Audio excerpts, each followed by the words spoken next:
Again, I'm so happy to be with you, happy to be with all of you online, and it's a beautiful day, and my heart is soaring with that, as I trust yours is as well.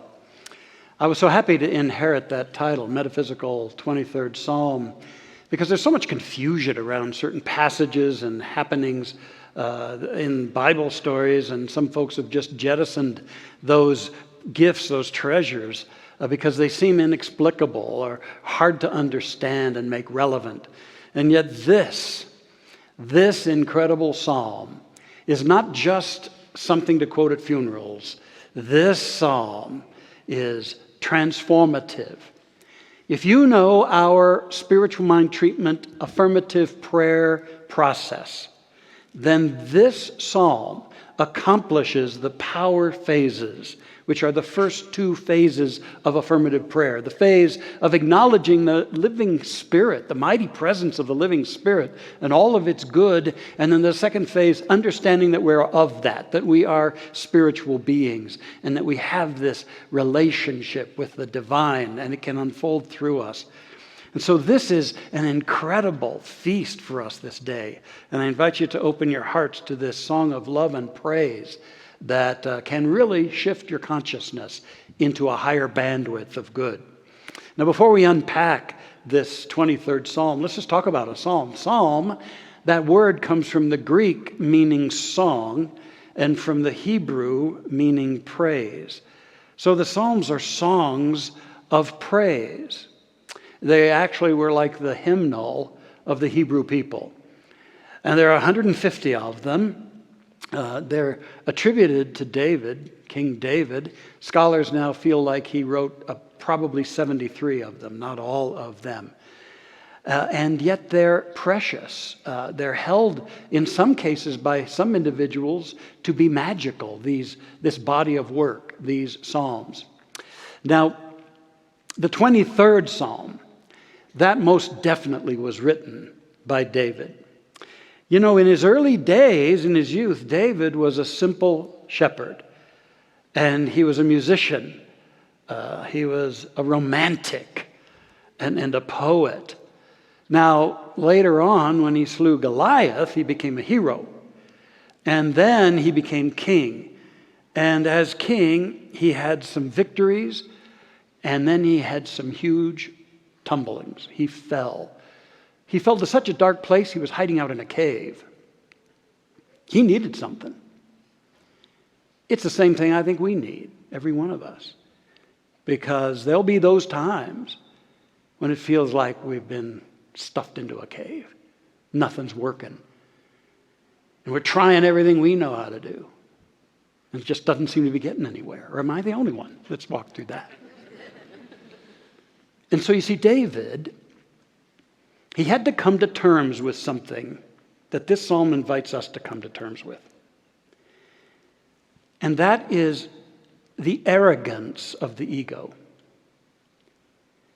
To come to terms with the arrogance of thinking that we really understand the universe, the arrogance of thinking that we know what's best for ourselves, always, that our knowledge is complete and sufficient,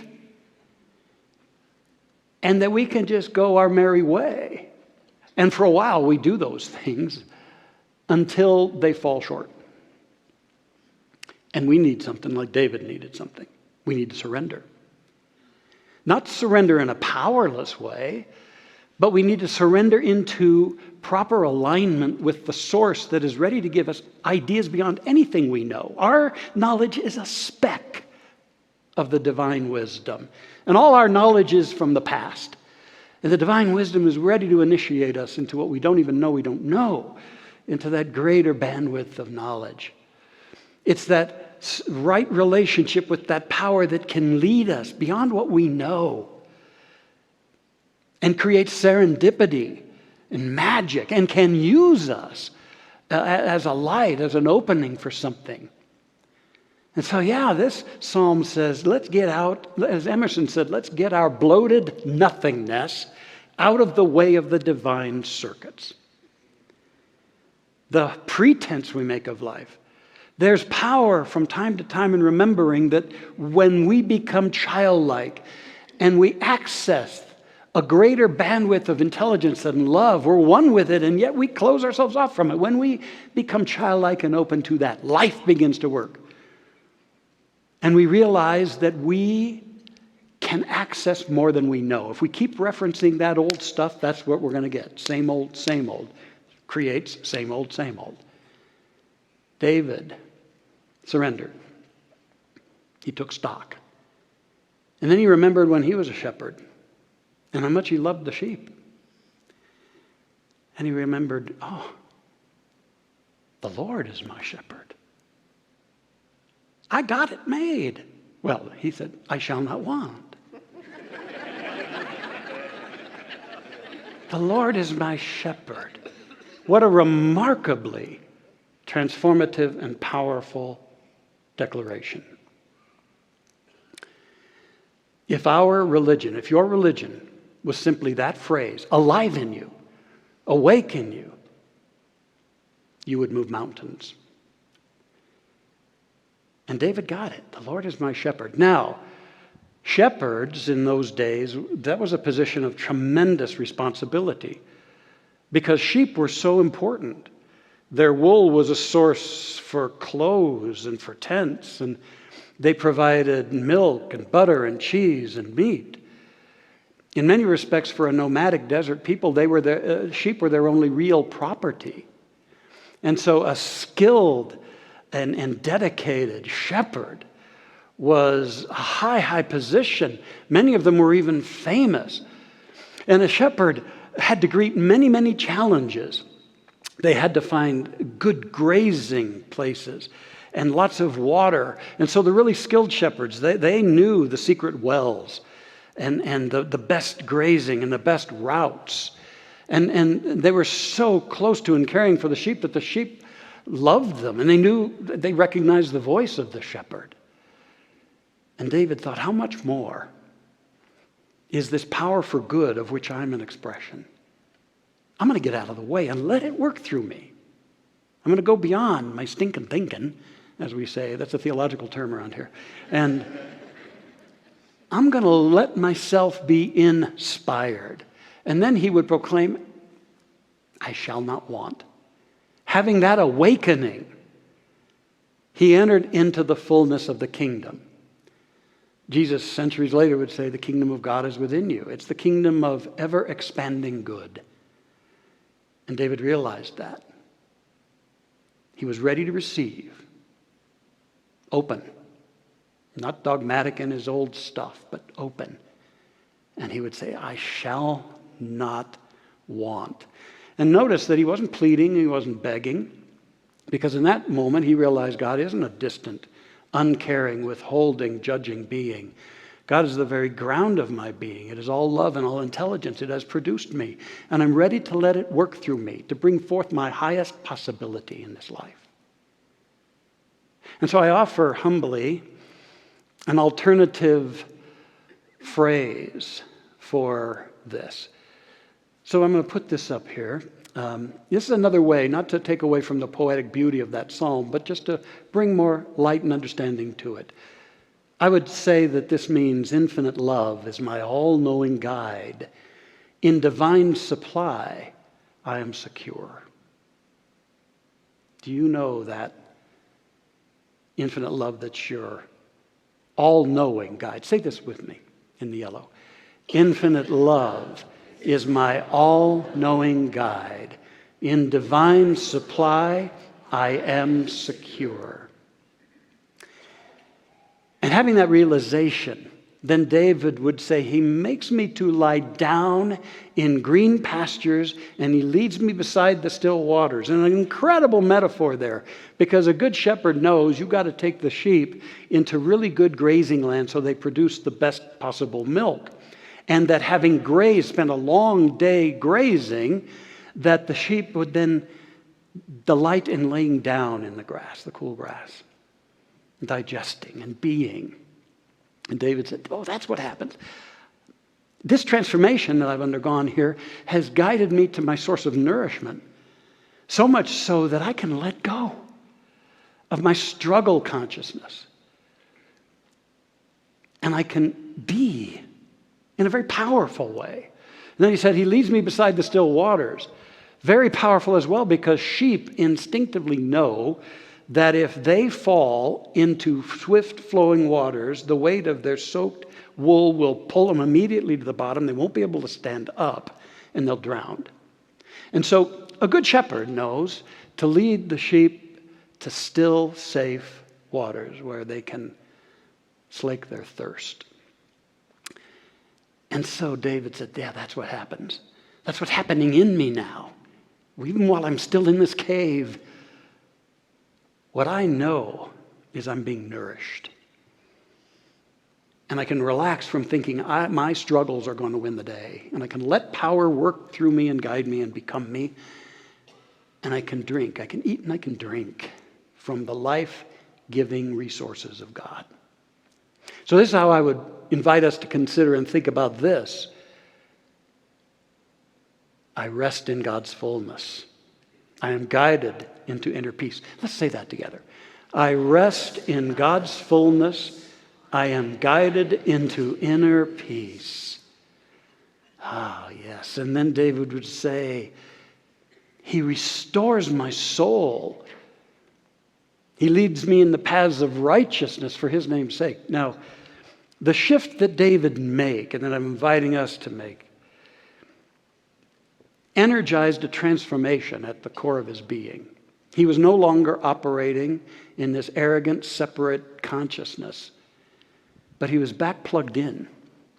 And the minute we return to our oneness and don't superimpose our own limited consciousness upon it, but open to it, transformation begins to happen. We don't even have to make it happen. It begins to happen at the level of our thought, our emotions, throughout our body, through the body of our experience, because we're really in that open, surrendered space to allow this work to happen through us.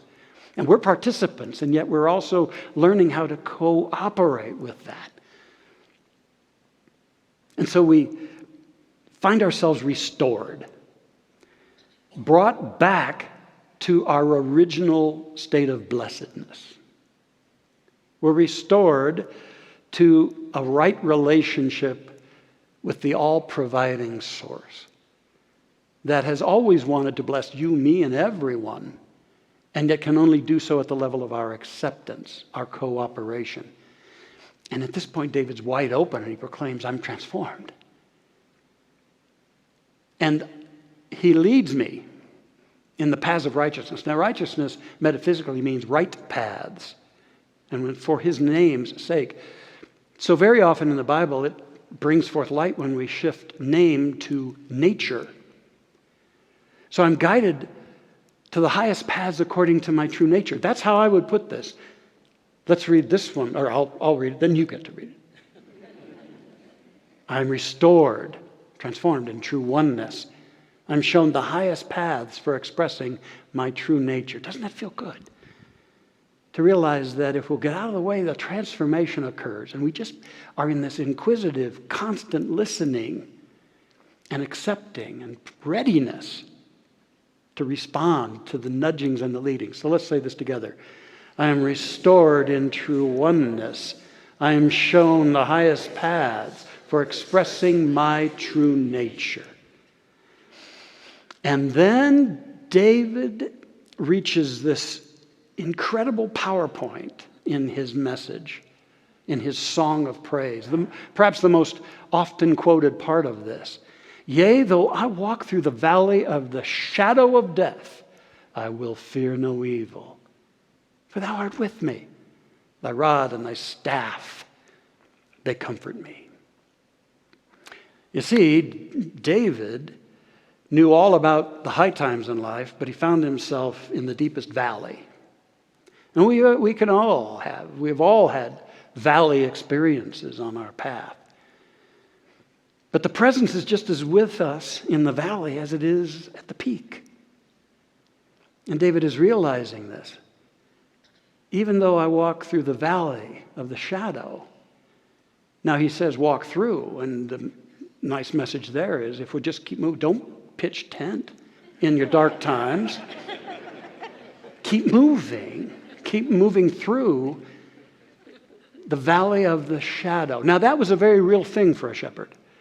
The valley of the shadow were what they called the valleys, the deep crevices between the mountains where they would try to lead the sheep to better grazing. And they were perilous. They were very perilous because the sheep could fall off these paths on the sides of these mountains in the valley, or he could, the shepherd could. And also there were robbers there. So there are perils in the valley. I think for us, the greatest perils are our encounter with change and with loss.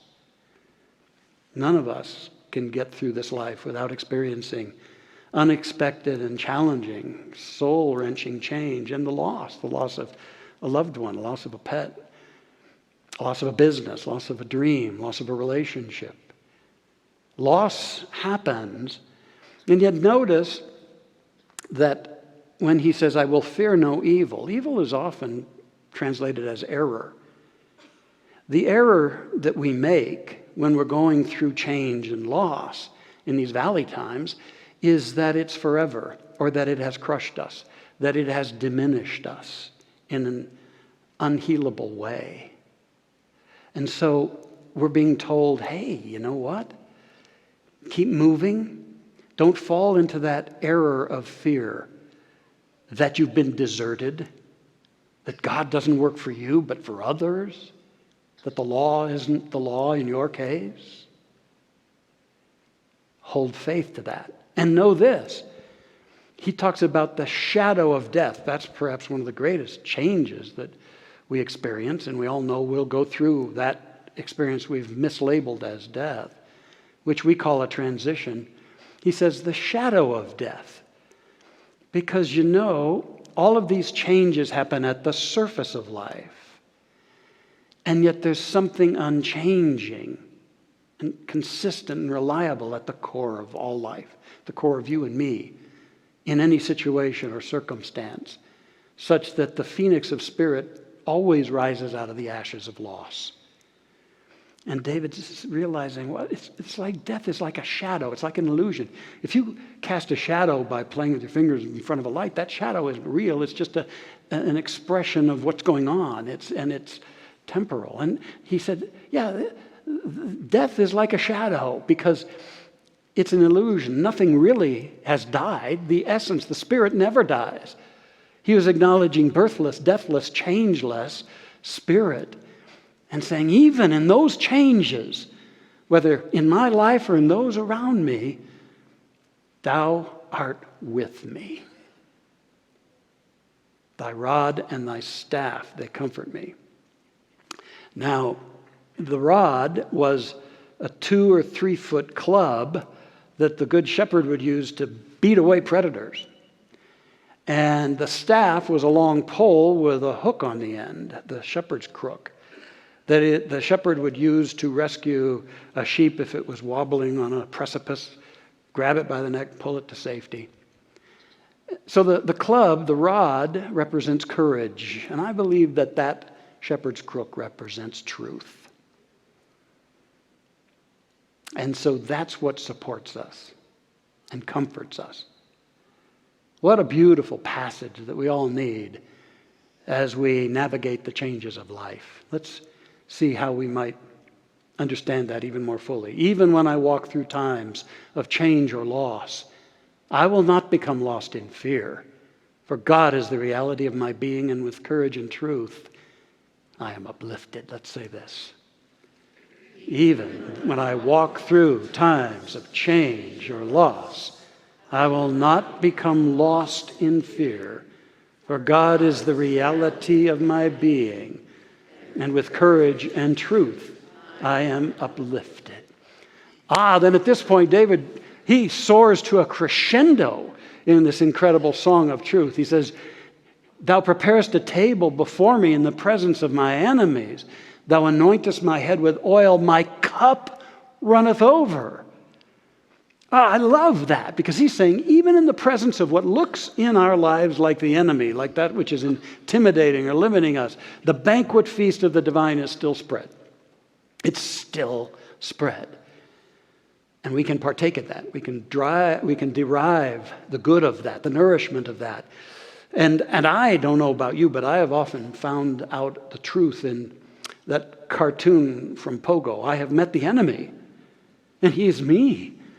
I mean, sometimes my biggest enemy is my stuff that I won't let go of, my certainties, my limiting beliefs, my judgments, resentments. All of that stuff is an enemy to my higher good, to the impulse of the divine to prosper me and grow me. And so even in that presence, though, there's that feast. The banquet feast of the divine is available to you and me right now. I don't know what you're facing that's a challenge, a valley time, or these, quote, enemies, outward or inward. But the feast is available, and we can change our thinking. We can open to the highest and truly be available to it. And then we can return to the banquet feast, and we can eat of the bread of faith and peace and love. We can eat of the meat of the presence of God and sip the wine of spiritual joy, even when things are looming in our lives. A table before me in the presence of, and thou anointest my head with oil. That was one of the great pleasures in that day, if you were lucky enough to have someone anoint your head with fragrant oil. It was a beautiful thing. And David also knew that a shepherd will regularly, almost daily, check the heads of the sheep for any cuts or stickers and apply a balm of healing oil to them. And he said, that's what's happening to me. My inner wounds are being healed. It's like a spiritual spa treatment happening here. And I'm loving it. There's this healing balm upon our hearts when we return to the feast. And then he just exclaims from a place of sheer delight, my cup runneth over.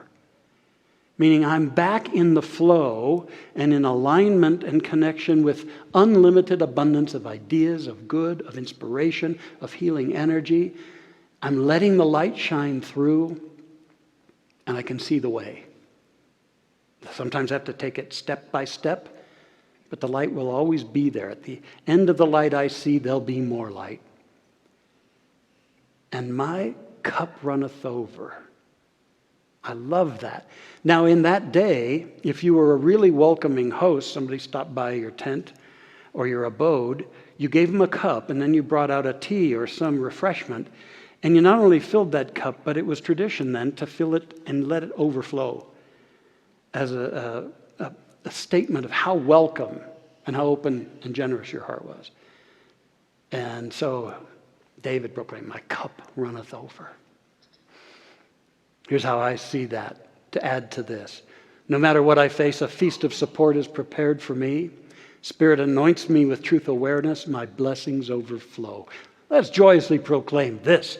No matter what I face, a feast of support is prepared for me. Spirit anoints me with truth awareness. My cup overflow. I love that.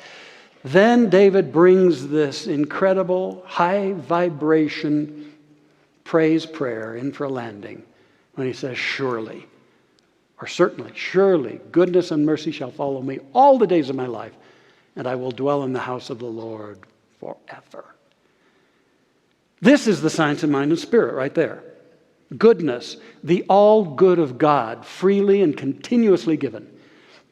Mercy, the unconditional love of the Spirit, no matter what has been or where we are, always here for us. God's good and infinite love. And we can accept it. We can have that.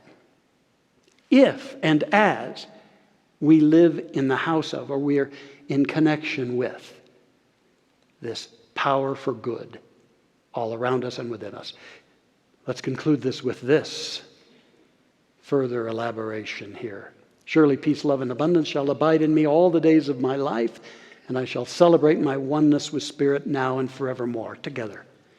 Surely peace, love, and abundance shall abide in me all the days of my life, and I shall celebrate my oneness with Spirit now and forevermore. To feel the power, the vibration of this great psalm, I just pray that this has new meaning and new activity in us this day. You know, a child, she declared the first phrase of this psalm, and she kind of got it wrong, but in one way I think she got it right. She said, "The Lord is my shepherd, and that's all I want." Out of the mouths of babes.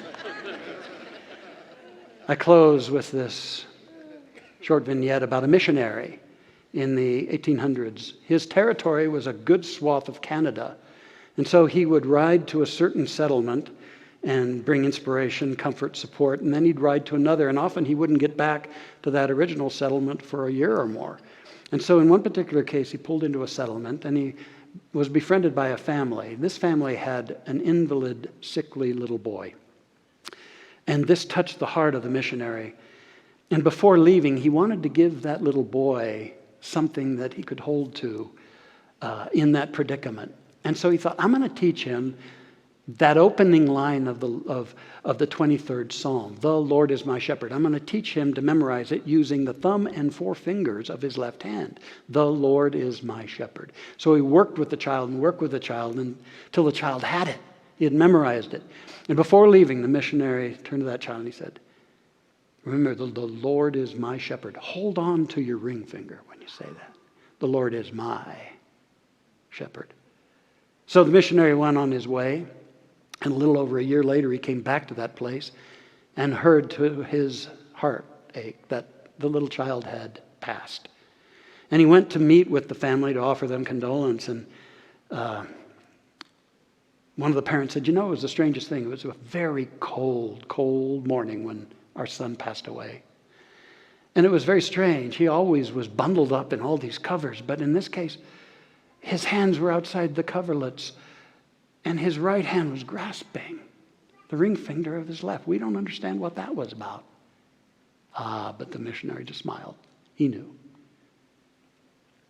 That little child had done what I invite us to do. Claim this right relationship with the divine. Hold to it no matter what. And you'll find yourself growing and becoming in glorious ways.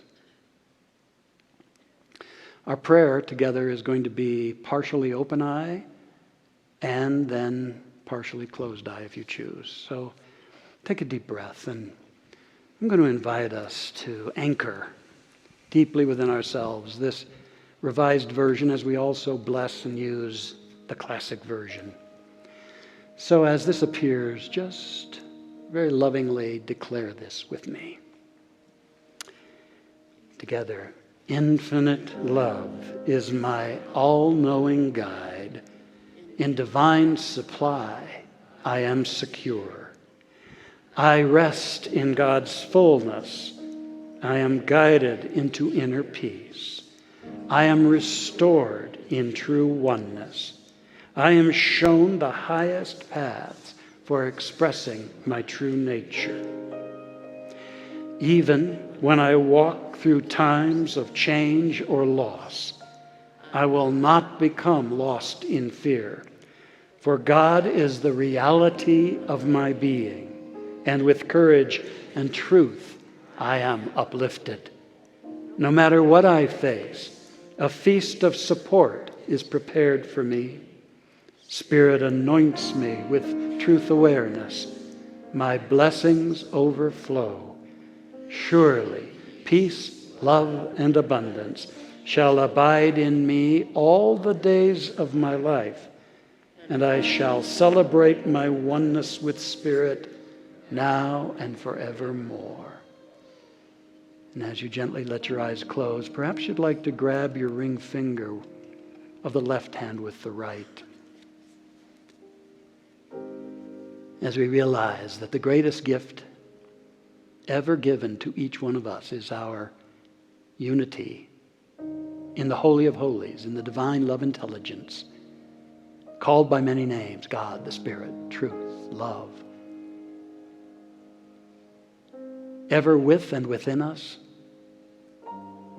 magnificent and expansive beyond our understanding, always ready to flow into our consciousness and our livingness. On this day, may we surrender from our littleness, our rigidness, our limiting certainties, and open. For the great shepherd is my guide, your guide. And we find ourselves in a consciousness of our unity with all the ideas, the love, the peace, the power, and the possibilities of the infinite. Many years later, when Francis would say, "Lord, make me an instrument of thy peace," this is what we're doing right now. Feel this activity happening. Surrender the struggling, the holding, the clinging, and sense the presence, ready to lead us to the highest and the best, to shine through and as us.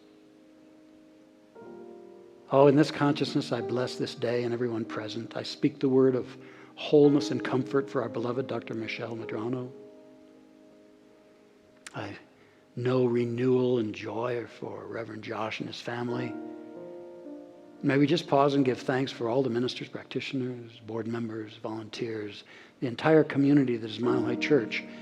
Such a spiritual beacon shining the light of the great shepherd of all life. And I affirm for each one of us absolute transformation and growth at the level of mind, body, emotions, and circumstance.